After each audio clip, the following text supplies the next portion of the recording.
Al tornar della mente che si chiuse dinanzi alla pietà di due cognati, che di trestizia tutto mi confuse, novi tormenti e novi tormentati mi veggio intorno, come ch'io mi mova e ch'io mi volga e come che io guati. Al tornare della mente, memoria, che si chiuse davanti alla pietà dei due cognati, parenti, che mi confuse, turbò tutto completamente di profonda tristezza, nuovi tormenti e nuovi tormentati mi vedo intorno, come che io mi muova, mi volga, giri e guardi con attenzione. Gli ultimi tre versi del canto precedente erano l'altro piangea, qui tristizia, sì che di pietade, qui pietà, io venni men così com'io morisse, qui che si chiude, e caddi come corpo morto cade, qui al tornar della mente. Insomma, letteralmente, dopo essere svenuto mi riprendo. Allegoricamente, dopo aver affrontato e superato un vizio, mi trovo a affrontare per poi superarne un altro.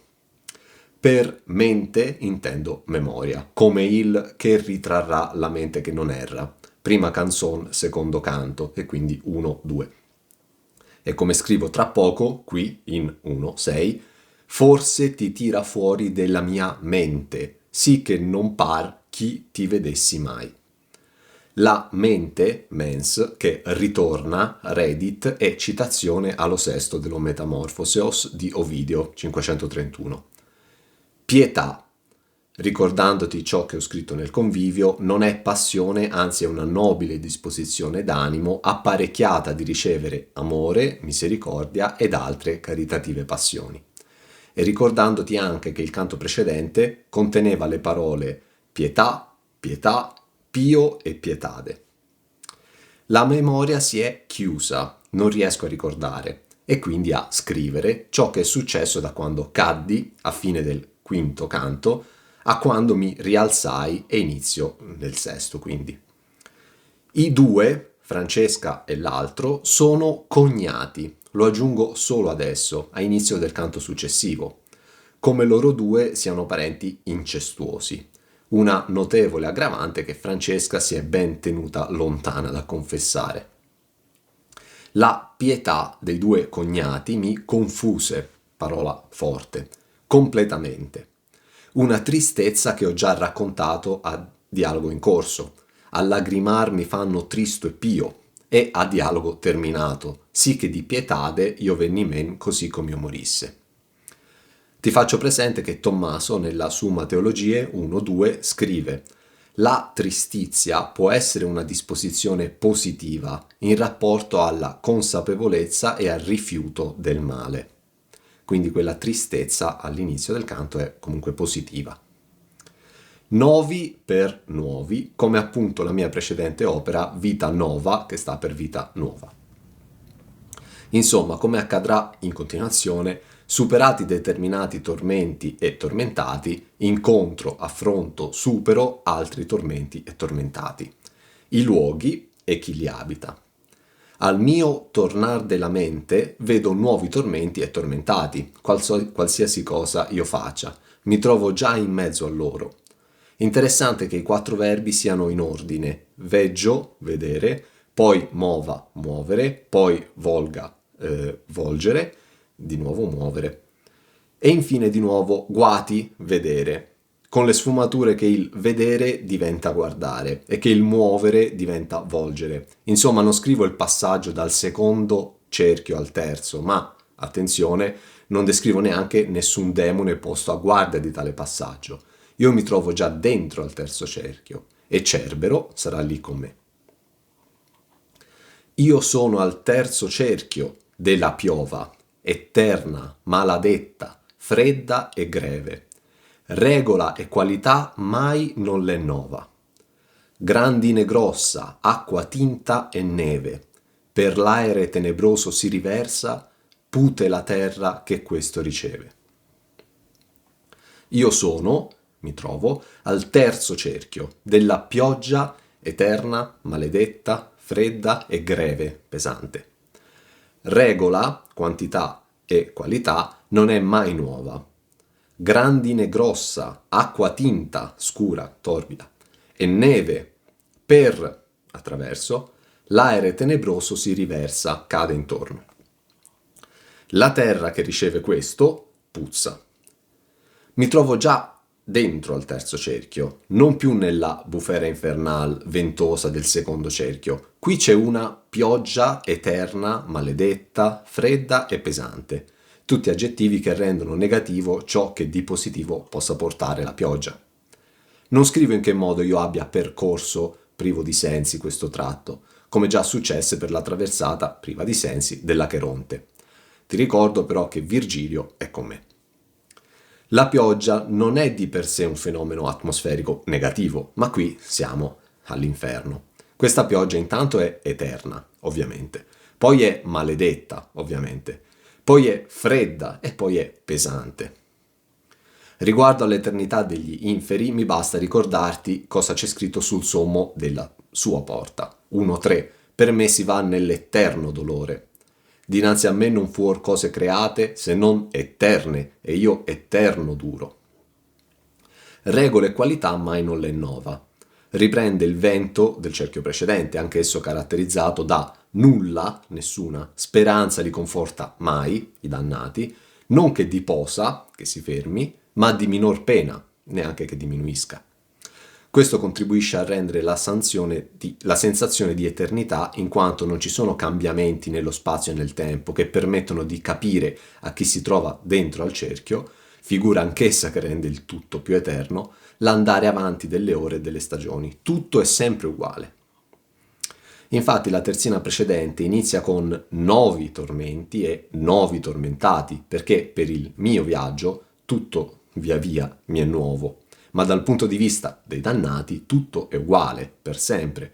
Infatti questa terzina finisce con regole e qualità mai non le nova. Riguardo a ciò cito Convivio 4, 12, 15. E sì come peregrino che va per una via per la quale mai non fue, che ogni casa che da lungi vede crede sia l'albergo, e non trovando ciò essere, dirizza la credenza all'altra, e così di casa in casa, tanto che all'albergo viene. Così l'anima nostra, incontanente, che nel nuovo e mai non fatto cammino di questa vita entra, dirizza gli occhi al termine del suo sommo bene. E però, qualunque cosa vede che paia in sé avere alcuno bene, crede che sia esso.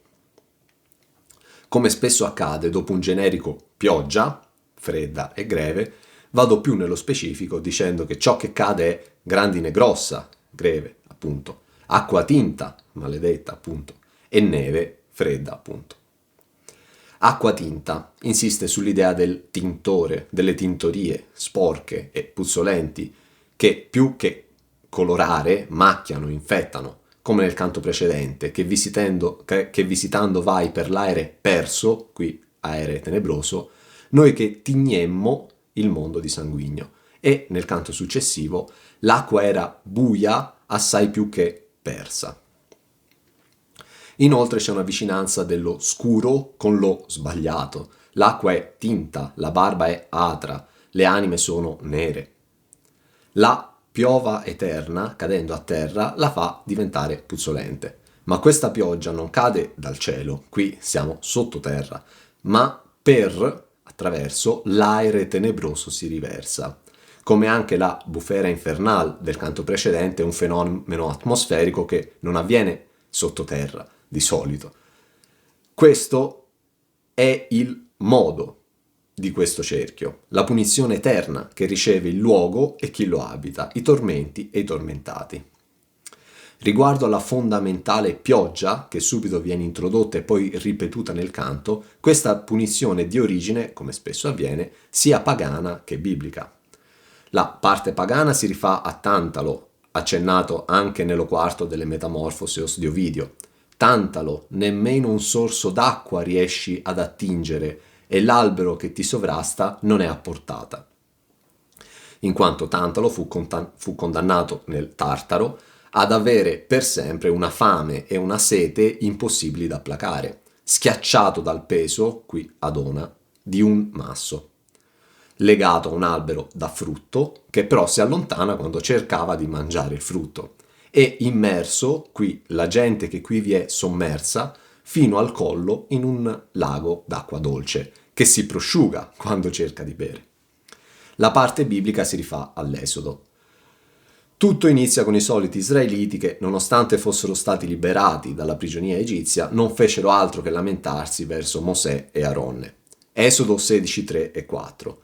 Gli israeliti dissero loro: fossimo morti per mano del Signore nel paese d'Egitto, quando eravamo seduti, il dannato di questo canto parlerà a sedere, presso la pentola della carne, mangiando pane a sazietà.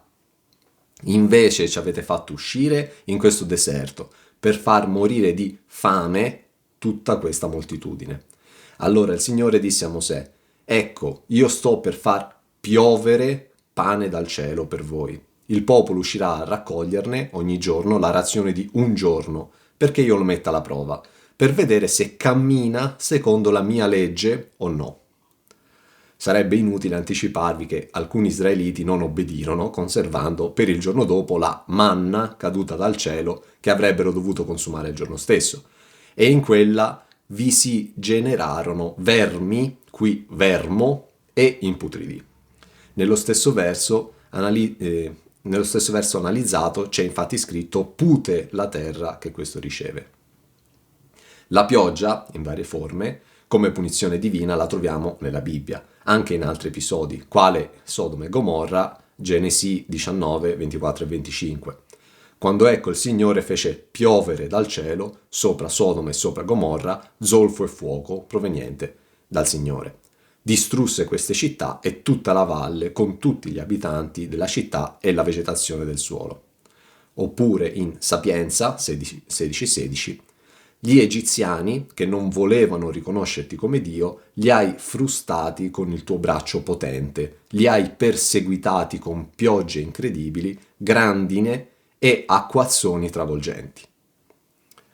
La gravità del mangiare e bere oltre i limiti è da contestualizzare, aggravandola, in un periodo nel quale erano pochissimi i grassi che potevano permettersi banchetti dove il cibo si sprecava, oltre al netto contrasto del concetto della mensa cristiana. Io stesso all'inizio del mio convivio, che appunto significa banchetto, scrivo: o beati quelli pochi che seggiono a quella mensa dove lo pane degli angeli si manuca, e miseri quelli che con le loro pecore hanno comune cibo, ma però che ciascuno uomo a ciascuno uomo naturalmente è amico, e ciascuno amico si duole del difetto di colui che li ama, coloro che a così alta mensa sono cibati non senza misericordia sono inverdi quelli che in bestiale pastura veggiono erba e ghiande sen gire mangiando. E a ciò che misericordia è madre di beneficio, sempre liberamente coloro che sanno porgono della loro buona ricchezza agli veri poveri, e sono quasi fonte vivo, della cui acqua si refrigera la naturale sete che di sopra è nominata. E io adunque, che non seggio alla beata mensa, ma fuggito della pastura del volgo, a piedi di coloro che seggiono, ricolgo di quello che da loro cade, e conosco la misera vita di quelli che dietro m'ho lasciati. Per la dolcezza ch'io sento in quello che a poco ricolgo, misericordevolmente mosso, non me dimenticando, per li miseri alcuna cosa ho riservata, la quale agli occhi loro già è più tempo ho dimostrata, e in ciò li ho fatti maggiormente vogliosi.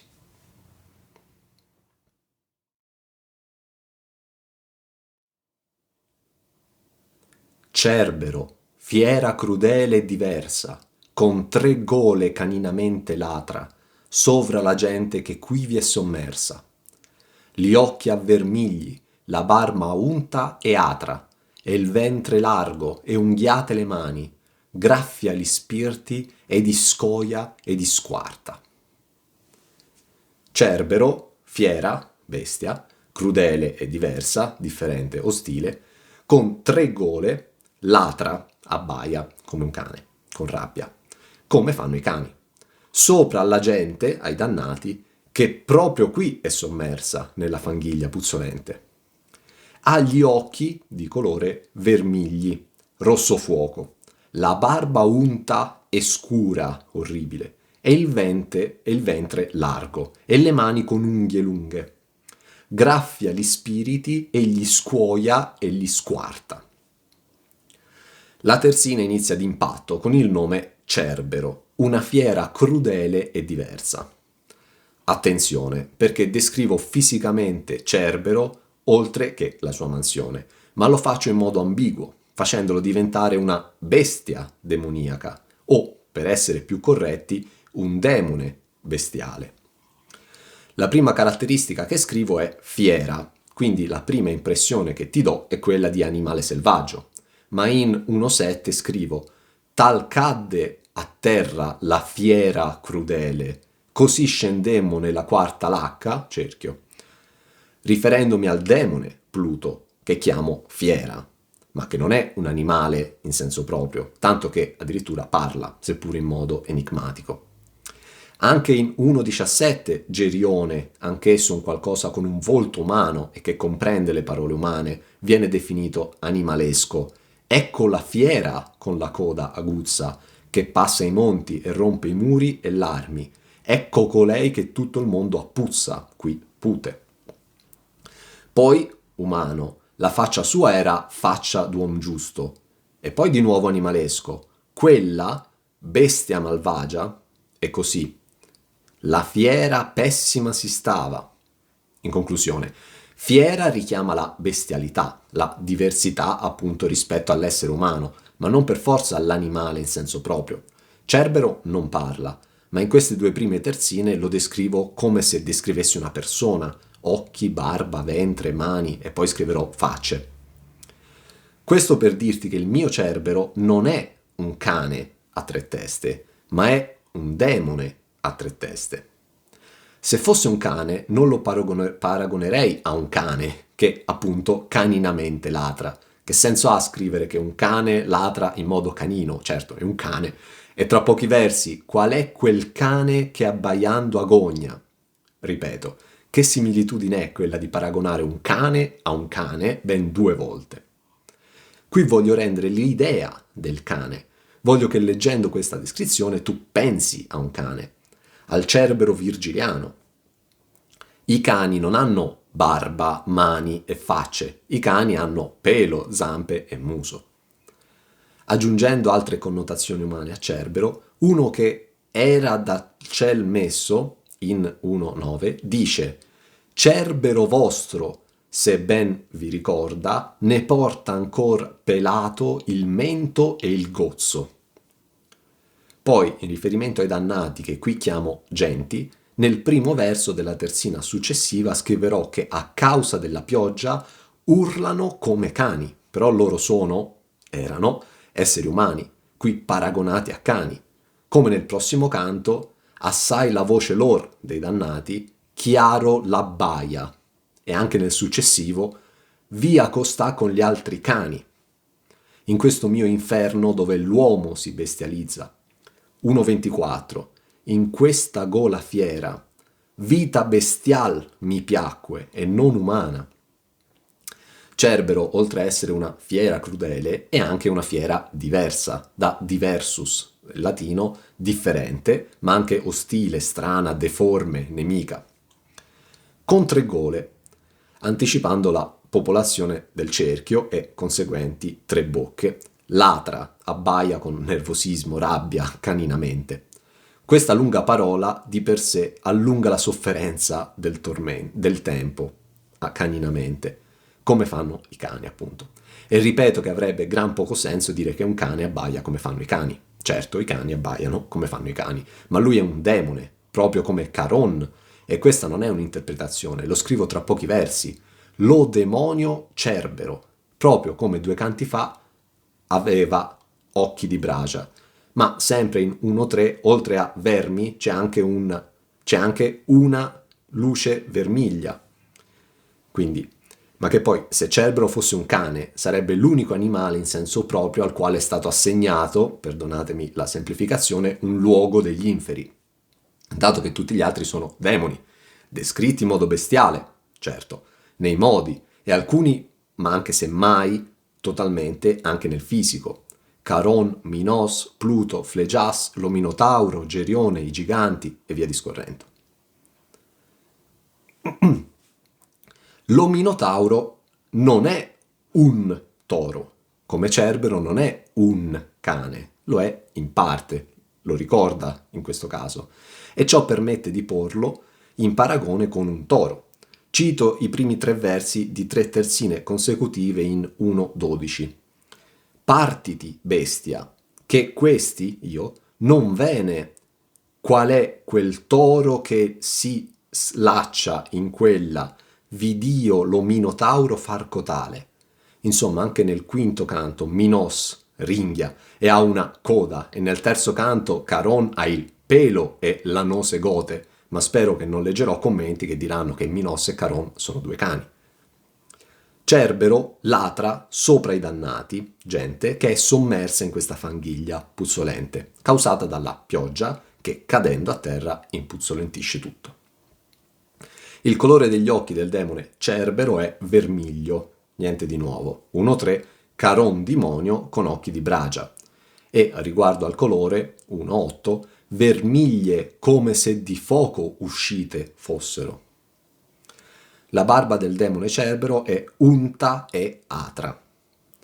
Unta appunto di un bagnato sporco e puzzolente, e atra per scura, come anche la mia barba, in 2:30, e oscura, orribile, come la morte di Cleopatras in 3:6. Dal colubro la morte prese subitana e atra, e anche nelle mie rime non mi sarebbe atra la morte.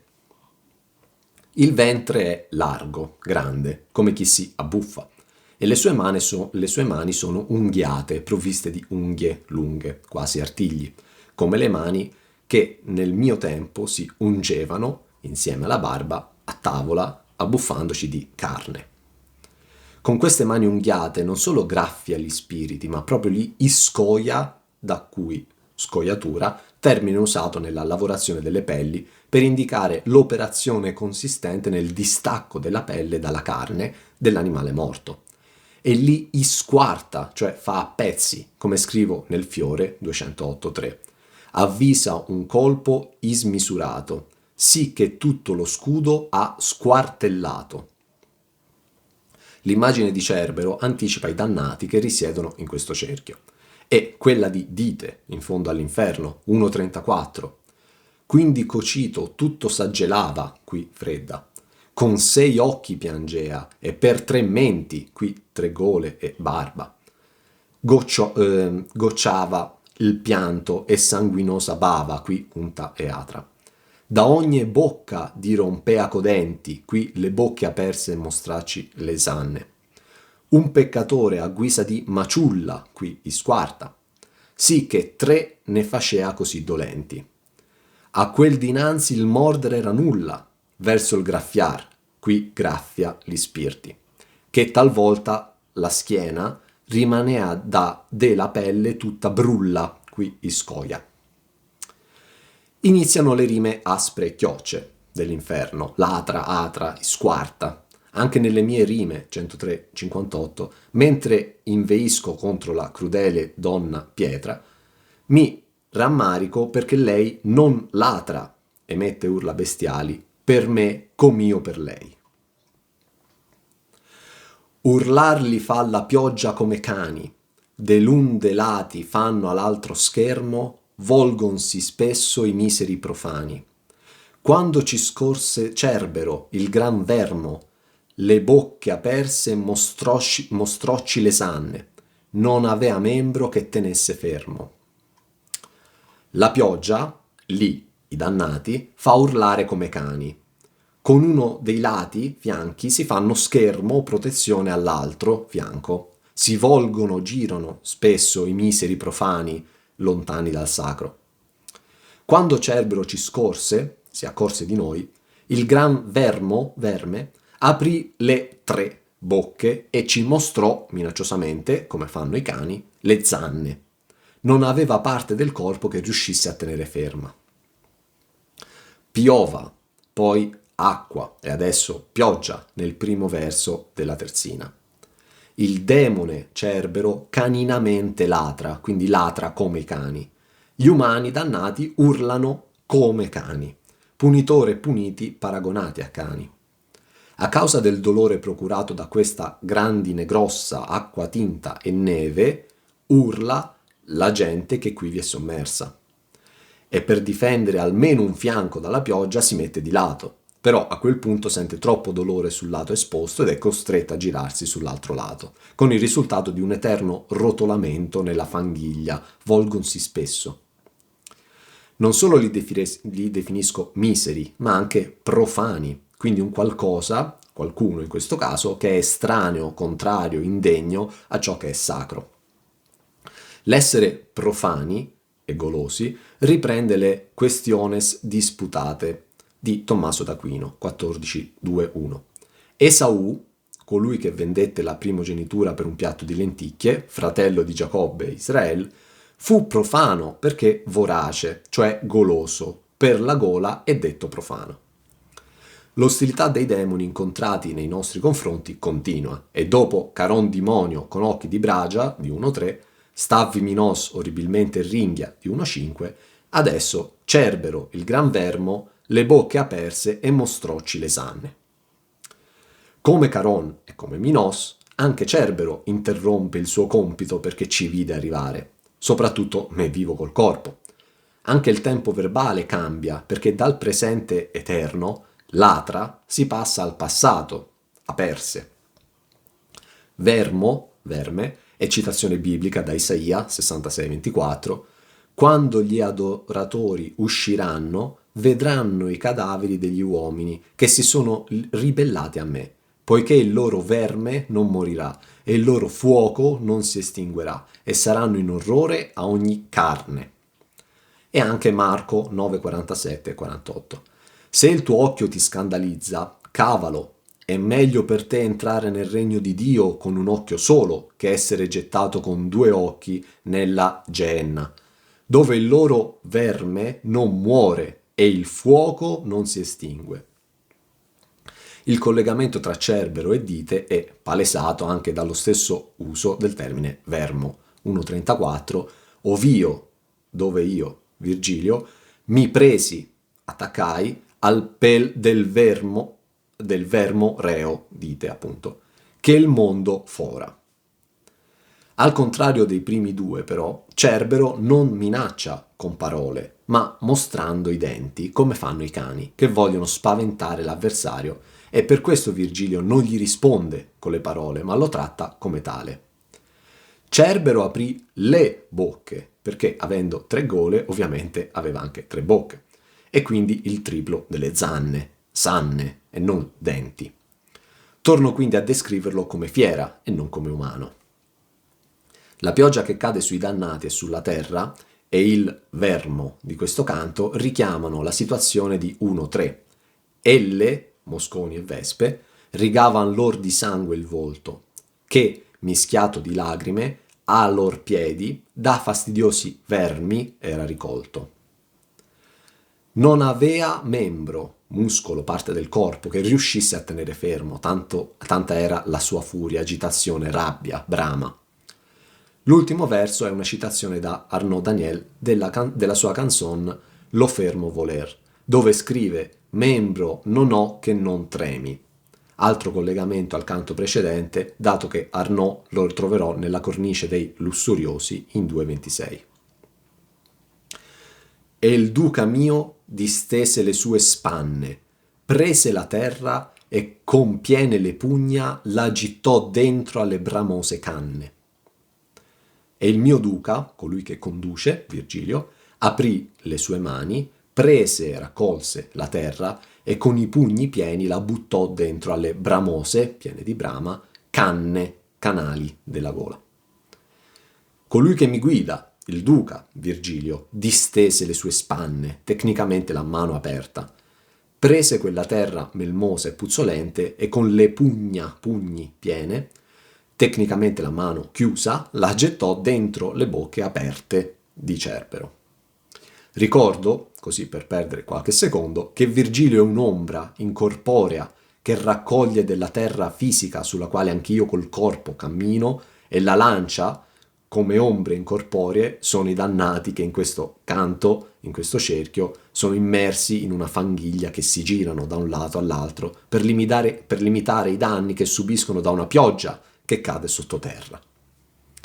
Riguardo al Bramose non posso esimermi dall'evidenziarti il parallelismo con la lupa affamata di 1-1, ed una lupa che di tutte brame, qui bramosa, sembiava carca nella sua magrezza, qui ventre largo, e molte genti fe già viver grame, qui graffia gli spirti e scoglie squarta.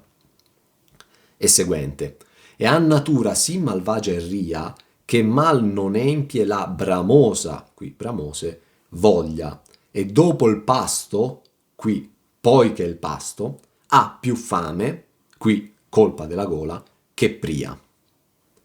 Ovidio, Metamorfosi os 4, Cerbero levò le sue 3 fauci, lanciando 3 latrati insieme.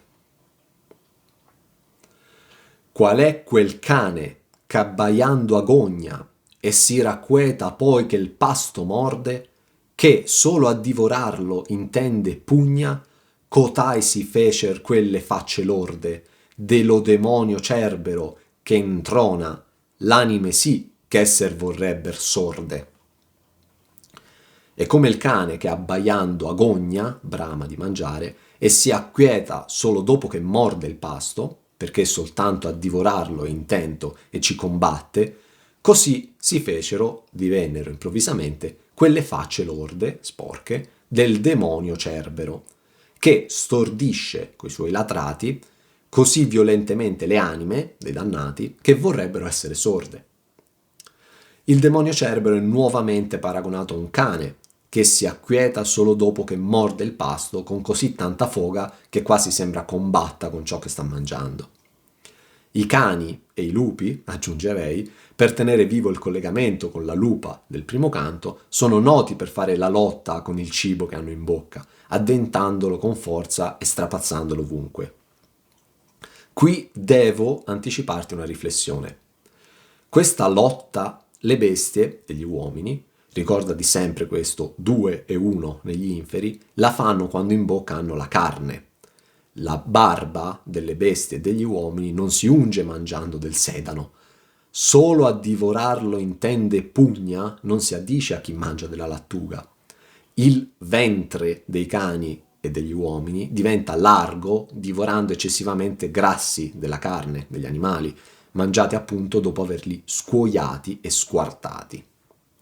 La gotta è conosciuta come la malattia dei ricchi, in quanto colpisce prevalentemente le persone che possono disporre di abbondanza di cibo, e in particolare di carne, e ne mangiano in misura eccessiva, conducendo una vita anche sedentaria magari. Il popolo grasso, quindi appunto ricchi e clero, come in vita mangiarono a dismisura carne di animali, scuoiando e squartando, così adesso subiscono ciò da un demone bestia, che fa loro ciò che loro fecero in vita le bestie. Per questo il demone bestia Cerbero è perfettamente situato in questo cerchio, e a scuoiare, squartare proprio le ombre di questi golosi, e non a fare da guardia all'ingresso come nelle opere precedenti come l'Eneida. L'etimologia stessa del nome Cerbero rimanda a un qualcuno che divora la carne. Ma la gola non riguarda soltanto il cibo, ma anche il bere, e allora quelle deliziose bevande che bevvero in vita si trasformano in piova, eterna, maladetta, fredda e greve, grandine grossa, acqua tinta e neve, pute, per la dannosa colpa della gola, come tu vedi alla pioggia mi fiacco. Approfondisco. La gola non riguarda solo il mangiare, ma anche il bere. Tra i golosi in purgatorio, in 2.24, vidi Messer Marchese degli Argugliosi, che ebbe spazio già di bere a Forlì con men secchezza, e sì fu tal che non si sentì sazio. Di lui si narra che, avendo chiesto a un servitore che cosa si dicesse di lui, e rispondendogli quello: messere, si dice che non fate altro che bere, replicasse a sua volta: e perché non dicono mai che ho sempre sete? Pugna per pugni forma la rima imperfetta con agogna e di nuovo con pugna per combattere. Le similitudini del canto precedente riguardavano i volatili, queste riguardano i cani. Continuando con l'analisi del canto, Cerbero si acquietò ricevendo la terra lanciatogli nelle bocche da Virgilio, in un incontro dove per la prima volta né il mio duca né il demone parlano. Il fatto che Cerbero non parli lo fa avvicinare ancora di più a un animale in senso stretto, proprio come quelli che questi uomini mangiarono a dismisura nella vita terrena. Facce lorde richiama la barba unta e atra di pochi versi fa. Aggiungo adesso che Cerbero non solo graffia gli spirti e di scoia e di squarta, ma anche li introna, stordisce col suono, come anche in 1.17: con questi fiorentin son paduano, spesse fiate mi intronan gli orecchi, gridando. Talmente spiacevole il suono che i dannati preferirebbero essere sordi piuttosto che sentirlo. Finito il ruolo di Cerbero, è giunto il momento di riportarti ciò che Virgilio scrive di Cerbero nello sesto dell'Eneida. L'enorme Cerbero, col latrato di 3 fauci, rintrona, qui introna, i regni infernali, giacendo immane di fronte in un antro. La profetessa, Sibilla, vedendo i colli arruffati di serpi, gli getta un'offa, focaccia, soporosa di miele e di farina affatturata. Quello, Cerbero, con fame rabbiosa, spalancando le 3 gole, le afferra a volo e rilassa le mani terga al suolo, ed enorme si estende per l'antro.